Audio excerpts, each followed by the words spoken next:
Hello, it's me, the anti-black Barbie, the all-watchful eye of anti-blackness. So, if you've been on Twitter lately, I'm sure you would have noticed that Keke Palmer has been getting dragged from hell and back.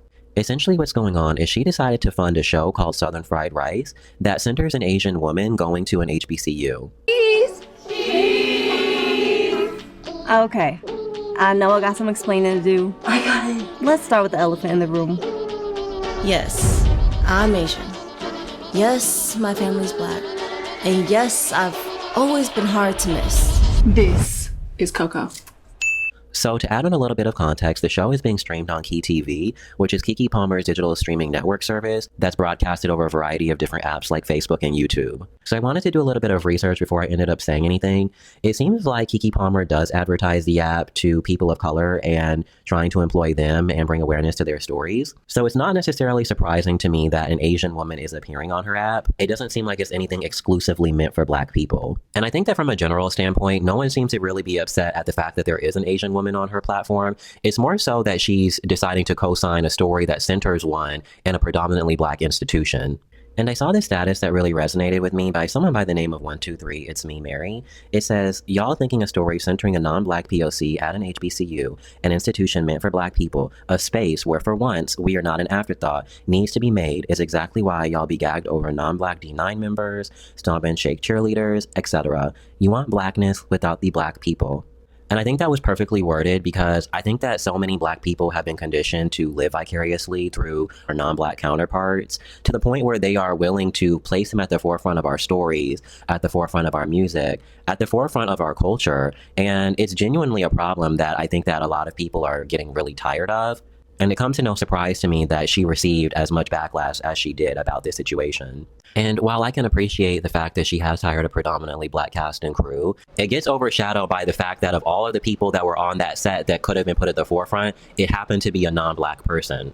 And in general, I just feel like using an HBCU as a backdrop to propel an Asian person's story is just generally tone deaf and very distasteful. I can't for the life of me understand why they didn't come up with the conclusion that she should have just been a side character. While I don't feel like this person's story is necessary to be told at an HBCU, I feel like if they absolutely had to do it, it could have easily been conveyed differently if they put her as the person's roommate or somebody who may have lived down the hall. They could have came up with so many different ways to try and tell this person's story without making them the focal point of being at an HBCU.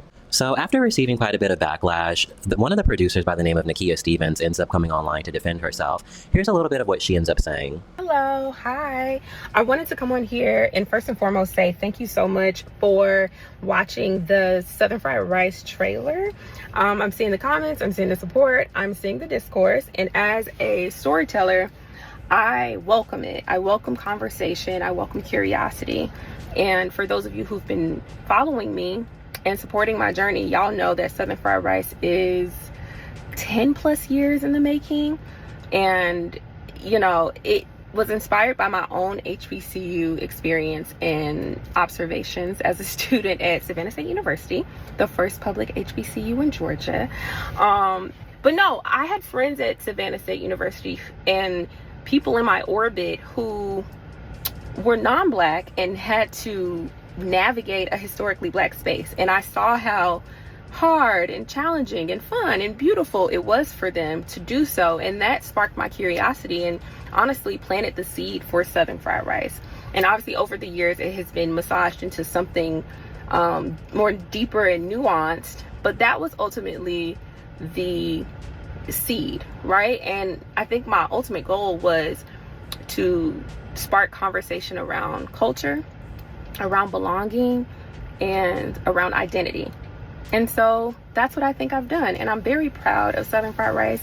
Furthermore, I'm very proud of the people behind Southern Fried Rice, other than me, the people I collaborated with. So a Black woman director who also attended an HBCU, 3 producers who also attended HBCUs, some of our cast and crew also attended HBCU. So these are people who love and protect Black culture and hold it close to their hearts, who were collaborating on this project.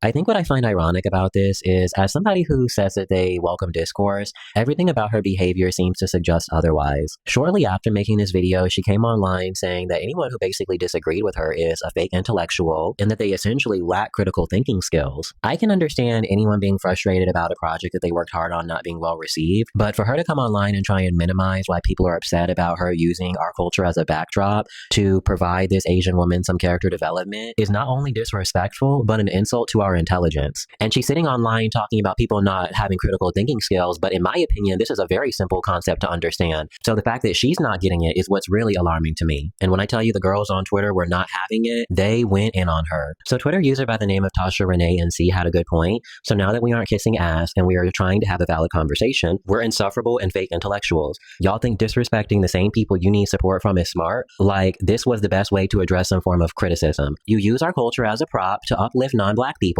then you get upset and question our intelligence when we have a problem with it. Just because you're willing to give away access to our sacred spaces doesn't mean that everyone else is going to. On another note, I think what kills me the most is this scenario is already extremely uncommon. So the fact that she felt the need to push this story over a Black woman going to an HBCU, which is more likely to happen, only makes the situation worse. But then when you contextualize the fact that there is already an extremely low amount of stories surrounding HBCUs, it really just puts the icing on top of the cake. When I was originally watching the trailer, I just assumed that this was being produced by a non-Black person. So to find out that 5 to 6 Black people were in the room and greenlit this production without thinking anything was wrong is very unsettling to me. I also think that the plot really explains why this show was 10 years in the making, because anybody with a brain or who wants to make any type of monetary value off of this project would have absolutely no interest in trying to co-sign this. And that's why I think her talking point about people not having critical thinking skills is baffling to me, because not once in those 10 years did she ever sit and think, well, maybe the reason why my project isn't being picked up is because it's absolute shit. Like, she just kept pushing and pushing and pushing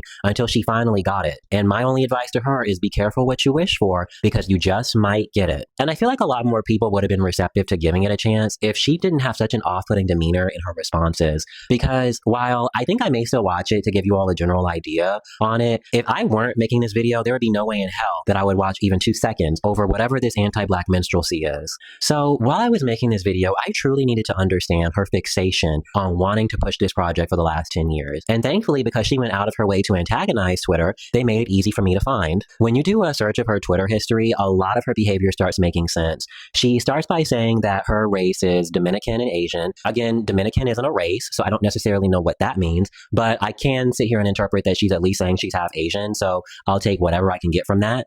In general, it seems like she's always had an obsession with centering Asian people, and when you see her tweets, it really comes to no surprise that she's behaving this way. I'll read off some of the tweets so you all can get a better understanding of what I'm saying. On June 20th of 2011, she tweets, "I really hope I make some Asian friends next month. Fingers crossed, LOL." On January 2nd of 2011, she says, "I played Dance Dance Revolution in the store, and the Asian people were amazed. They were cheering me on. LOL. It was so fun."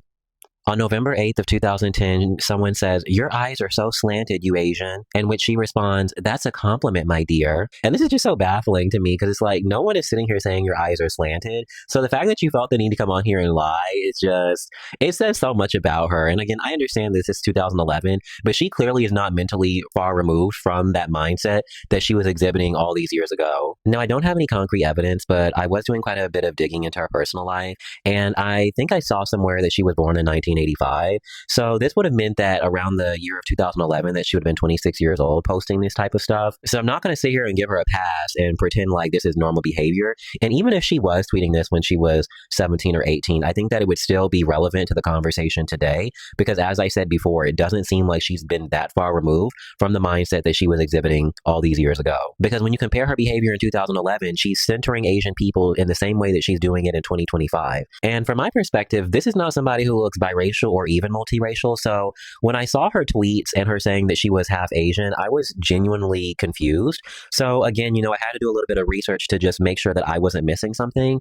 And I found a picture of her parents, and I'm not seeing an Asian person in either one of these photos. And for me, it's like at every single turn she talks, it's like the math isn't mathing. And it's just like, this is not a sincere person. She clearly has a lot of identity issues that she's not come to terms with, because I don't understand how a fully Black person is sitting here coming online making up narratives about them being half Asian or going out of their way to push Asian stories. This is somebody who does not have a real appreciation for Black culture or her Black identity. And the truth is, we really didn't need to do any real digging into her history because the signs were already there. But a lot of the times, these people will play in your face and try to pretend like something else is happening. And this is why I'm really keen on trusting my intuition, because in a lot of these scenarios, these people are not willing to be honest with others, and they're not willing to be honest with themselves. Eventually, after being exposed because of a variety of different anti-Black tweets that she made from that account, instead of taking accountability and apologizing, she decided to turn her account off and run away from the situation. And if I'm being honest, I'm actually really happy that she got her wig snatched, because for so long, Black people have been conditioned to accept the bare minimum when it comes to representation in media. If we're not some side character that adds absolutely nothing to the plot, then 9 times out of 10, we're probably not going to be there. So the fact that she would use 10 years of her time and resources to contribute to the exact same issue I'm describing is more than worthy of a dragging to me. So at some point, Keke Palmer comes online to try and defend the project that she ended up funding. So here's a little bit of what she said. Guys, I don't want to take up too much of your time, but I wanted to chop it up real quick about this series called Southern Fried Rice that's premiering on Key TV that is receiving some controversial feedback. Now, Southern Fried Rice was created by Nakia Stevens, and while I can't speak to her inspiration for the show, I can speak to her dedication as a creative. I mean, Nakia has written, showran, and produced 4 shows alongside her Damn Right Originals team with Key TV. And Key TV has proudly invested over $500,000 on her creations. And I say that because it's not easy to obtain that kind of investment. In Key TV, this is the ethos of the company. It's a network not just because it has stars and shows or has talent, but because it's about the people who create the shows and connecting them. I mean, we have Alex King, a Black queer creator that made the short film Keep Me in Mind. We have Antoine Lachey, who created the horror story Blue Forest. We have Cousin M by father and son duo Rosero and Eric McCoy. Chelsea Sanders, who created Make It Make Sense and Unlabeled by Lawrence Murray. Chelsea also did Dear Kiki. Look, what you like is subjective, but the support of Black creatives is not. And it's a task that Key TV takes on with pride, because if you want to be a creative, you have to be able to create. And that takes money. And it's Key TV's mission to find the funds for you to be in practice, for you to experience trial and error, and to take your projects off the page and get more than one chance to do it in action. So whether you like it all or some or none, I say give these creatives a chance to grow as we continue to grow in supporting them. So God bless you guys. And like I said, Nakia has Southern Fried Rice that's coming out most recently, but she has Nepotista, Ho and Tails, and Psychology of Fuckboys. That's also some great stuff for you to check out. Take care. Thanks for listening. Holla at your girl. As somebody who used to be a Keke Palmer fan, I feel like her behavior these last few years have been very disappointing. I used to view her as somebody who was politically conscious, socially aware, but it seems like she is completely oblivious to everything that's happening in society and how certain decisions may be off-putting to her audience. In general, I don't have much expectations when it comes to Nakia Stevens, but when it comes to Keke Palmer, I at the very least would expect her management team to be a little bit more conscious about what may or may not be the best decision for her career. I think a really good example is her trying to push the Jonathan Majors interview that she was trying to do a few months ago, in which she ultimately didn't end up airing because a large portion of her audience was put off by this decision. I will say after this, it definitely does come across like there's a massive disconnect from Keke Palmer and her audience. I think that a key aspect that's being missed here is that a lot of Black people have reservations about POC solidarity, A, because we saw the way a lot of them voted this election, and B, because of how Asian Americans decided to support the end of affirmative action because they felt like Black people were taking their spots in institutions that they felt like we weren't actually earning. And I am not somebody who tries to go out of their way to be divisive, but I'd be lying to you if I didn't notice that there was an overwhelming amount of Asian people pushing this messaging. And again, it's not to say that it was all of them, but I will say that I think it was enough for a lot of Black people to take a step back. Because up until this election, I think that Black people blindly practiced one-sided loyalty. And I think that we're seeing that is where the disconnect is happening with Keke Palmer and her audience. A lot of Black women in particular are not interested in muling for people who are not interested in providing mutually beneficial relationships. And I think the same thing kind of happened in the Jonathan Majors situation. In his situation, we have yet another case where a Black male celebrity at the peak of his career has decided to choose to date outside of his race. Like a lot of Black men who entertain white women, his relationship ended up with a court case. Now, he's able to do whatever he wants with his body, but that doesn't mean that he's entitled to our support. And I think the general consensus with the Black community is don't wait until some white woman has you in shackles for you to try and do the pro-blackity black bullshit. You didn't see the value in the Black community then, so don't try to see the value in the Black community now. And for her to try and use her platform to try and humanize him and make him out to seem like he's the good guy is a problem for me. And he may be remorseful now and understand where he went wrong, but that's not Black women's job at this point to clean up his image. That's the job of the demographic that he decided to choose at the peak of his career. And I'm really happy that Black women are becoming a lot less lenient when it comes to this behavior, here, because it shouldn't take somebody basically having their rights stripped away for someone to see value in you. If that's what it takes, I personally wouldn't want it. And I see why they rejected the interview, because the unreciprocal relationships have to stop. People are tired of putting their time, their energy, and their money into people who ultimately will turn around and spend it on the people who are disenfranchising their community the most. A lot of Black women in particular are putting themselves first, and I love that for them, because I think for so long there's been a lot of muling from Black women in particular, where they're constantly having to turn the other cheek in order to not be perceived as jealous, angry, or bitter. And I love that they're no longer allowing people to shame them for requesting things that they deserve. There is no scenario where the setting is an HBCU and the main character isn't a Black woman. That in itself shouldn't even be a question. So the fact that we're here really highlights how much they've been willing to sacrifice in order to come across more agreeable. But in my opinion, being agreeable doesn't get you anywhere. I don't need excuses. I need results. And this person that goes by the name of Jazzy May Sinclair did a really good job of explaining how I was feeling about this situation. They say that a project is not entitled to support just because it was made by Black people. As an audience, we shouldn't accept everything that's given to us. Some of these conversations are a learning experience. Sometimes it's learning what your audience wants. And the thing is, I feel like all of this could have just been nipped in the bud if they just ended up apologizing for disrespecting and desecrating our culture. But instead, it's met with a lot of excuses, a lot of antagonisms, a lot of microaggressions. And I just think it's sad, because I want so much more for Keke, but ultimately she has to want this for herself. Constantly putting abusers and non-Black people above herself is going to hurt her in the long run. Right now, we're straddling the fence because we have a lot of history with her, but ultimately we can only make excuses for her for so long, because at some point it stops becoming a coincidence and starts becoming a pattern. And truthfully, I don't know a massive amount about Keke Palmer's upbringing, so that could be why I may be missing what's going on. But I think that a lot of Black women have been conditioned to put their identity to the side for the sake of other people's feelings. And I think that's exactly kind of what's been happening over the last few years with Keke Palmer. I hope that one day she's able to break out of this cycle, or at least maybe her audience is able to get her to a place where she can understand that it's no longer necessary for her to always be the bigger person. It's okay to put yourself and the people who look like you first. The men, the non-Blacks, and everybody in between will be fine. I think what confuses me throughout all of this is who is their target audience and how did they expect people to respond? Because Black people clearly are not very receptive to this, and when I looked on Asian Twitter, they don't seem to be very fond of this project either. Please do not get mad at me. Please do not get mad at me. I'm just keeping it real, okay? Hear me out. Southern Fried Rice. They released a statement. They said, you guys are anti-intellectuals because you guys don't understand representation. You guys don't understand that representation is not just black and white. There's gray in between. And I'm not saying, okay, like, I'm not trying to be rude, but you guys, like, how many of you guys know of an Asian person who got adopted into a Black family and went to an HBCU? Raise your hand. Not me. If it's not meant for me, it's not meant for me, but I'm just really trying to figure out how someone who insults other people's critical thinking skills isn't able to have foresight on how people would respond to their projects. Because if I were writing this, my immediate first thought would have been the average Asian person is probably not going to respond well to this because A, they have very little interest in Black culture, and B, they're playing into a lot of racially charged stereotypes that a lot of them would find offensive. And on the flip side, for Black people, despite it being at an HBCU, the fact that it's not centered around a Black person's life makes it harder for any Black audience member to resonate with the story. But then when you factor in she's also playing into racist stereotypes for Black people, it's hard to imagine that any of them would respond well to this project.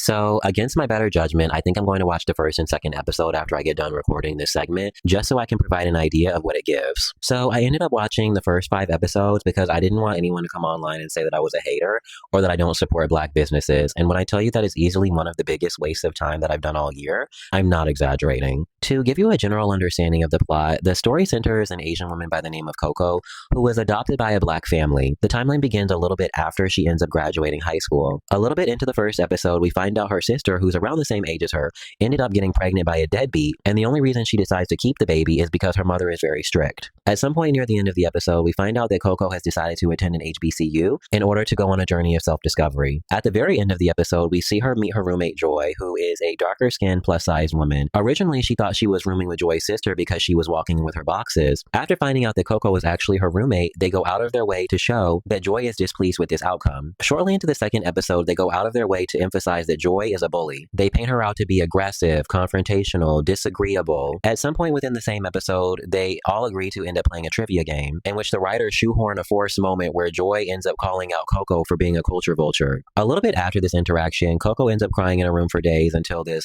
lighter-skinned woman comes to save her and give her reassurance. And I'm not even done with the second episode, and I'm already exhausted with how the direction of this story is going. Within the next few episodes, Coco finds herself being pursued and put into a love triangle by 2 Black men in their social circle. circle. And as much as I love you all, I don't think that I could sit through another episode without stabbing my eyeballs out. I think it's very clear based off the writing that whoever produced this show has a lot of internalized anti-blackness that they need to unpack. Between them making the darker skinned plus size woman being a bully, the sister being pregnant, and then the Asian woman being the love interest of the two black men in the group above the other black woman there, the show certainly doesn't do any favors for itself. So as to why Nakia Stevens came online and tried to suggest that this show was anything other than what we already knew it was going to be is baffling to me. And I just kind of want to debunk a few things. She is the focal point of almost every single scene. It's not one of those shows where every single character has their own individual identity. Almost every single scene in this show is being seen directly through her perspective. So I really wanted to hear from other people that actually ended up watching the show, so I ended up going through some of the comments. The Dream 5081 says, not the black best friend being pregnant and staying home while the Asian friend goes off to an HBCU. Yeah, pack it up. M Harp 6166 says, let's write every single stereotype we can think of. Tim Mitchell 9947 says, wait, so the friend who was academically gifted and was active in extracurriculars / popular in high school, yet y'all made her pregnant and stuck her in the hometown working at Walgreens. Is this a 2012 story plot or... So yeah, and I wanted to add in another segment to really reiterate that this behavior is not exclusive to Nakia Stevens or Keke Palmer. There's actually a lot of black people who are holding on to uplifting these one-sided, unreciprocal dynamics amongst other races. It's actually kind of interesting that this happened because just recently Timberland went viral because he decided to put an AI-generated version of an Asian woman at the forefront of his rap video. And I think what I find the most interesting about all of this is that you never see these things happen in reverse. Someone please name off to me the last time an Asian person decided to use their culture to put up a black person on a pedestal, because I'm waiting. Conclusion, I think it's safe to say that this show is a complete chop. I hope that at some point, maybe Nakia Stevens and Keke Palmer are able to reflect on people's criticisms, because the show could have easily been a success. It is very charming, and I think the quality is great, but unfortunately, they made the executive decision to center a non-black person at an HBCU. But I don't want to beat it like a dead horse. I think that I've elaborated enough as I possibly can. So if you enjoyed the video, like, subscribe, and comment, and I'll see you in the next one.